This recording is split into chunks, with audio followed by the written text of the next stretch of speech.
Good morning mga ka-farmers. Ito na, preparation sa pagtatanim. Pinapabunot na natin yung punla para sa itatanim bukas. Ito, pakita ko sa inyo kung paano bunutin yung punla. Yan. Bubunutin siya tapos ibubuhol. Yan. Tapos, tinatali siya ng goma. Tapos itatransport namin siya papunta doon sa pagtatamnan. Ano siya bunutin. Tapos ilalagay namin sa sako. Then itatransport papunta sa papunta sa bukid na pagtatamnan. Yan. Yan ang itsura niyan pagka nabunot na siya. Yan.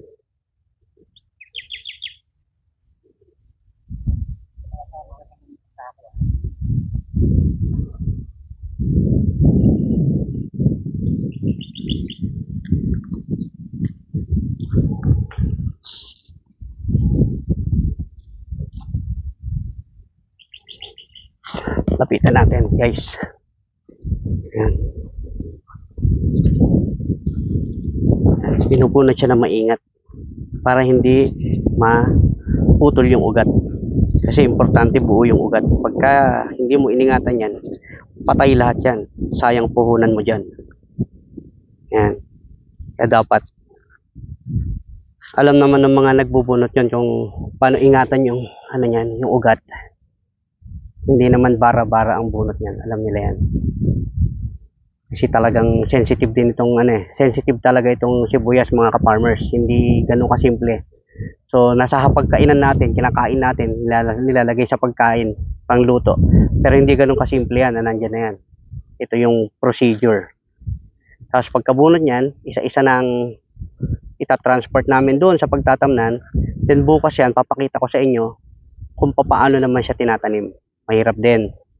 Pero ganun talaga ang magsasaka kailangan kailangan mag-sakripisyo. Pagka walang sakripisyo, nako, wala. Yan. Tapos ito, itatransport na namin ito. So nilalagay na namin sa sako. Lipat namin doon sa pagtatamnan, iaayos na siya ron. Para pagdating ng mga manananim naman bukas, naka-ready na siya. Mabilis naman nilang mabilis naman ma-prepare. So sandali lang yan. Yan guys, simple lang, di ba? Maingat na binubunot kada ayan paghila, walang napuputol masyado ng mga ugat. Although hindi may iwasan, may mga napuputol yan, pero as much as possible, hindi masyadong nasasaktan yung puno.